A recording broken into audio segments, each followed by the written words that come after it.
Gadis barbar pilihan Ustadz Tampan. Bab 156. Sepertinya Mas seperti ini padaku karena dia syok mengalami batuk darah. Nanti aku akan pergi memanggil dokter Adam agar dia memeriksa Mas. Tenang aja, keluarga Mas gak bakalan tahu, aku sudah janji padamu Mas. Ya, suaminya memintanya untuk tidak mengatakan kejadian saat di pondok termasuk dia yang batuk darah pada keluarganya. Suaminya takut membuat mereka khawatir. Mengambil selimut dia mulai membungkusnya ke tubuh suaminya dan juga memberikan bantal pada kepalanya. Setelah itu dia mulai melaksanakan salat zuhur yang masih tersisa waktunya. Selesai salat, Yulia mendekati suaminya lalu menepuk pipinya. Mas 5 suap aja. Makan. Nanti Mas sakit gimana kalau gak makan?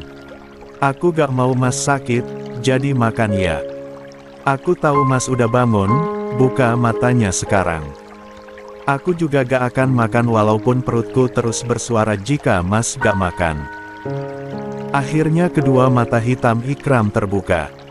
Dia bangkit dari tidurnya dan menjatuhkan rahangnya di pundak istrinya. Maaf, Mas hanya takut Zaujati. Semua manusia memiliki ketakutan dan sekarang Ikram mengalaminya. Aku ngerti apa yang Mas alami sekarang. Tapi aku yakin semuanya baik-baik saja. Sekarang ayo makan, keburu nasi gorengnya dingin. Ikram mengganggu. Pakai tanganmu aja. Kenapa gak mau pakai sendok? Ikram hanya diam, sampai akhirnya dia membuka mulutnya saat sesuap nasi goreng dari tangan istrinya dia terima.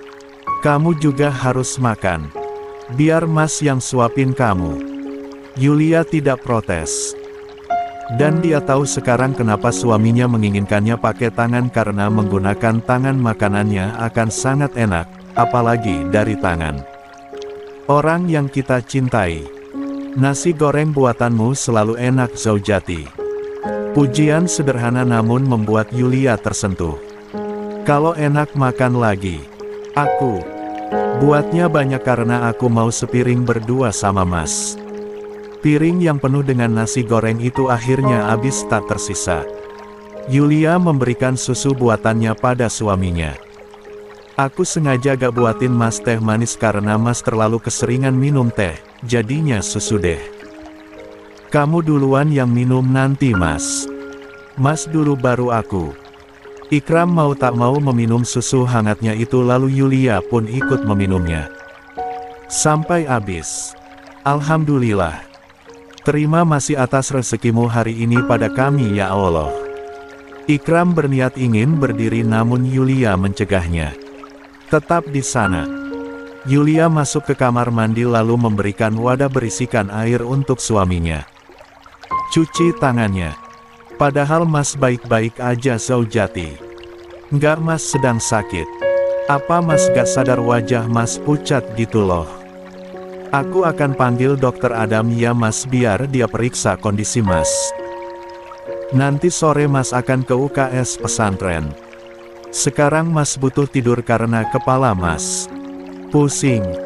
Yulia mengangguk, dia sebenarnya mencoba untuk menepis rasa takutnya. Suaminya baik-baik aja, hanya sakit karena dia terkena air hujan dan suhu udaranya pun dingin. Masalah batuk darah mungkin saja itu hanyalah batuk yang disebabkan karena ada masalah di tenggorokannya. Ia tidak perlu mengkhawatirkannya. Suaminya tidak memiliki penyakit serius. Ia yakin itu. Tidurnya di atas kasur aja Mas. Di lantai dingin. Aku bantu untuk naik ke atas. Ikram sudah berbaring di atas kasur, dia menepuk sisi kasurnya menyuruh istrinya untuk ikut tidur juga. Yulia tentu saja menurut tidak protes. Mereka terdiam, menatap langit-langit kamar dengan pikiran masing-masing dan tubuh yang saling menghangatkan satu sama lain. Mas hanya takut memiliki penyakit parah. Akhirnya Ikram mengeluarkan isi pikirannya. Mas tahu setiap makhluk hidup pasti akan mati, termasuk Mas juga. Tapi Mas ingin tetap di Dunia ini lebih lama lagi. Bersamamu mengurus anak-anak kita sampai mereka beranjak dewasa. Mas Ubi. Mas takut Zaujati. Takut pergi meninggalkan kamu dan anak kita. Yulia tidak bisa menanggapi perkataan suaminya, selain memeluk lebih erat tubuhnya dan mengelus punggungnya, menenangkan. Aku juga takut Mas. Bukan takut karena itu tapi, aku takut bukan akulah perempuan yang akan menjadi kekasih akhirat Mas jika kita mati nanti. Ikram seketika menatap istrinya, mengambil kedua tangannya dan mengecupnya beberapa kali.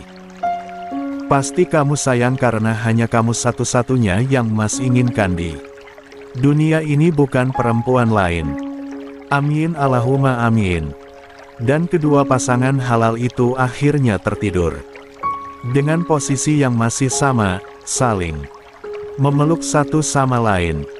Dokter Adam, kondisi saya baik-baik saja kan?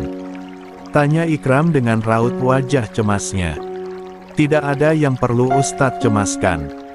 Alhamdulillah kondisi Ustadz baik-baik saja. Hanya saja tubuh Ustadz lemah.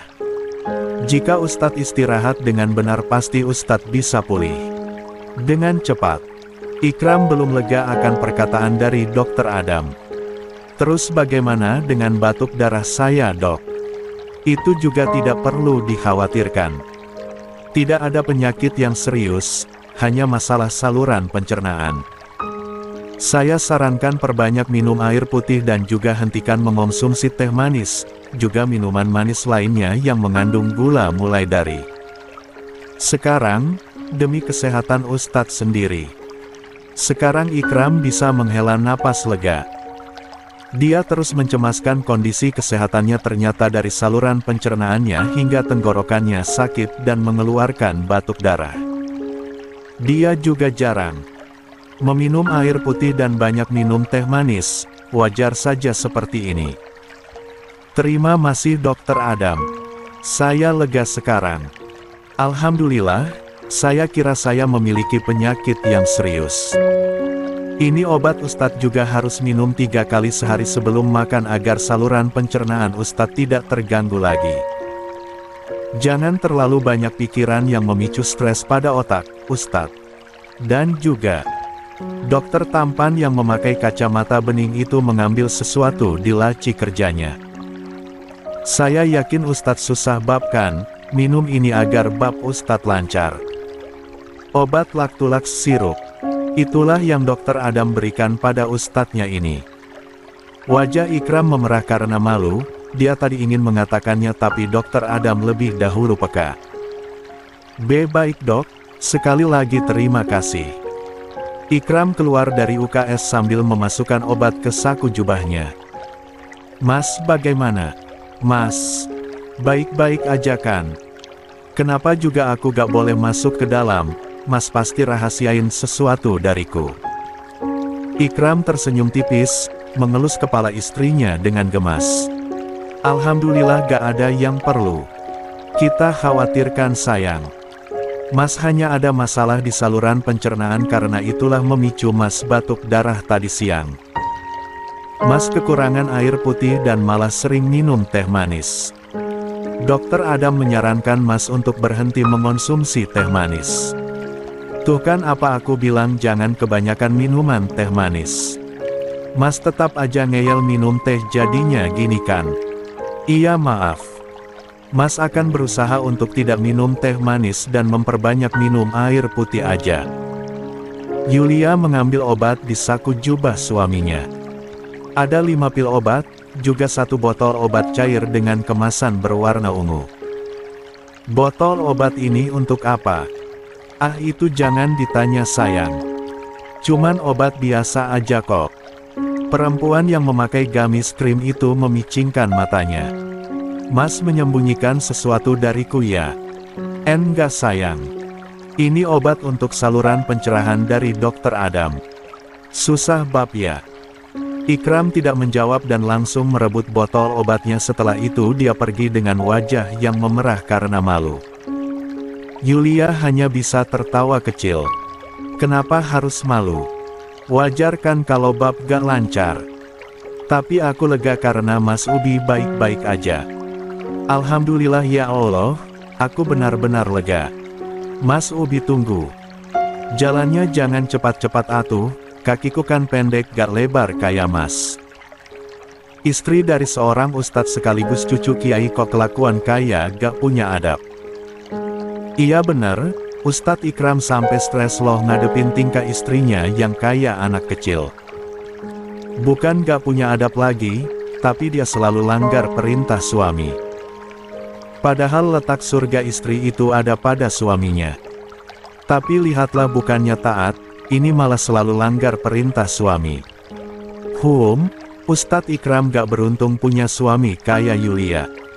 Suara dari dua santri yang sedang bergosip terdengar saat Yulia berniat akan masuk ke dalam dapur pesantren. Dia pun mengurungkan niatnya untuk masuk dan hanya diam di depan pintu kayu dengan tangan saling meremas. Yulia tidak bisa mengelak, perkataan mereka memang benar. Gosip dirinya istri yang selalu melanggar telah tersebar karena kejadian kemarin. Kalau sifatnya udah dari lahir jadi perempuan nakal akan tetap nakal, sulit untuk diubah lagi. Cek. Sangat disayangkan Ustadz kita harus punya istri macam Yulia. Andai saja Ustadz Ikram mau punya istri kedua, pasti ada perempuan yang lebih baik dari Yulia. Banyak para santri senior yang diam-diam mengagumi Ustadz kan. Mereka pasti akan setuju kalau Ustadz Ikram nyari istri baru. Contohnya aku. Aku mampu menjalani tugas seorang istri lebih baik daripada Yulia. Aish, sayang sekali keluarga Al-Husain turun-temurun hanya setia pada satu wanita. Tapi masih bisa loh mungkin Ustadz Ikram berubah pikiran. Kita kan gak tahu hati seseorang. Mungkin aja Ustadz Ikram bisa jatuh cinta untuk yang kedua kalinya pada perempuan lain. Entah apa yang Ustadz kita lihat dari Yulia. Dia itu banyak mantan, salah satu mantannya ada yang dipenjara sekarang. Sudah cukup, Yulia tidak kuat lagi terus mendengar mereka menjelek-jelekannya. Najwa dan temannya itu tidak pernah berubah. Mereka berdua selalu menjelek-jelekan keburukannya. Bisa tidak kalian jangan menjelek-jelekanku? Apa kalian tidak bosan? Pinta Yulia. Membuat kedua santri yang sedang memasak mie instan itu tertegun di tempat. Sifat aku memang tidak berubah tapi aku sedang berusaha untuk mengubahnya. Kalian juga seharusnya sadar diri. Sifat kalian juga gak pernah berubah, selalu menjelek-jelekan orang lain seakan diri kalian paling sempurna di dunia ini. Yulia, ucap Najwa begitu gugup.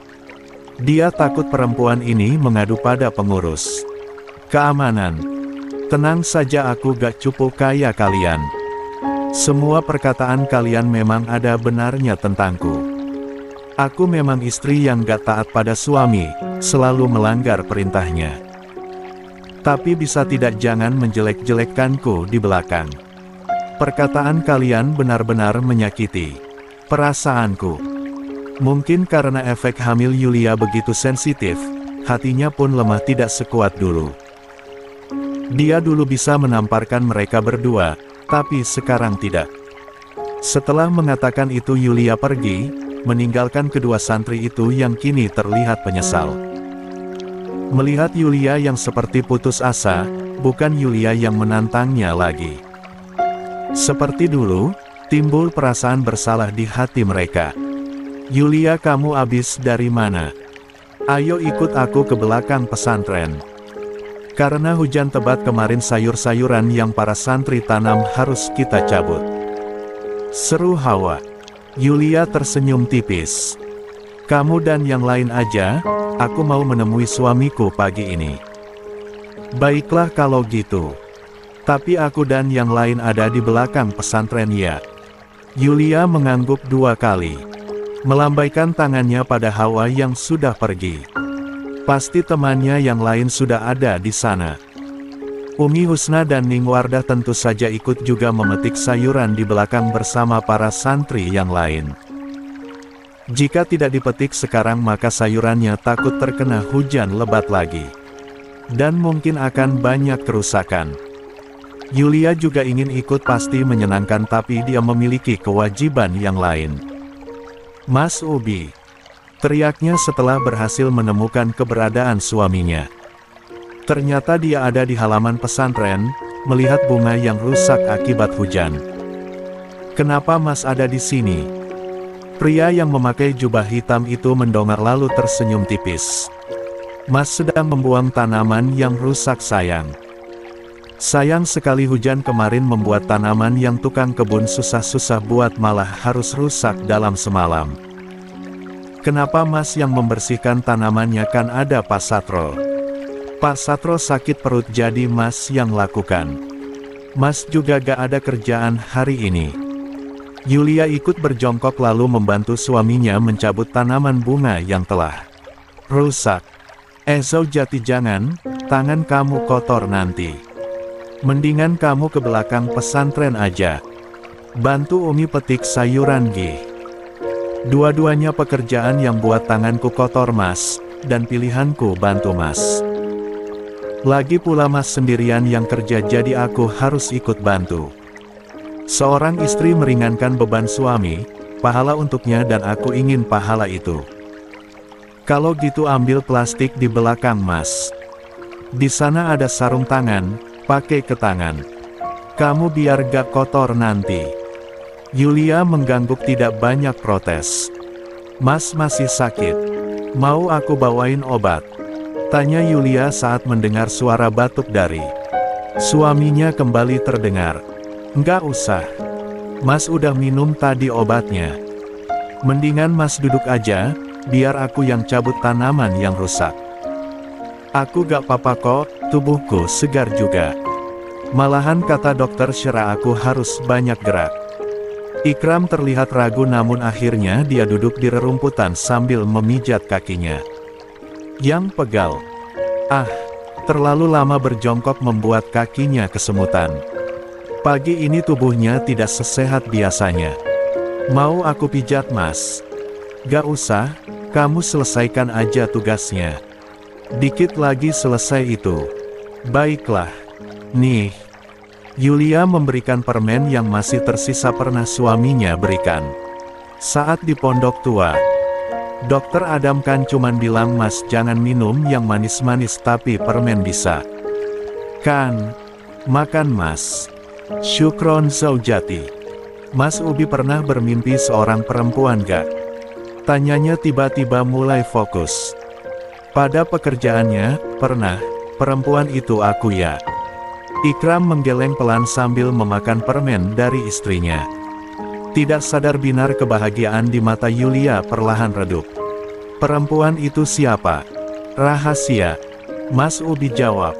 Ikram terkekeh kecil. Mas sering bermimpi anak perempuan sayang.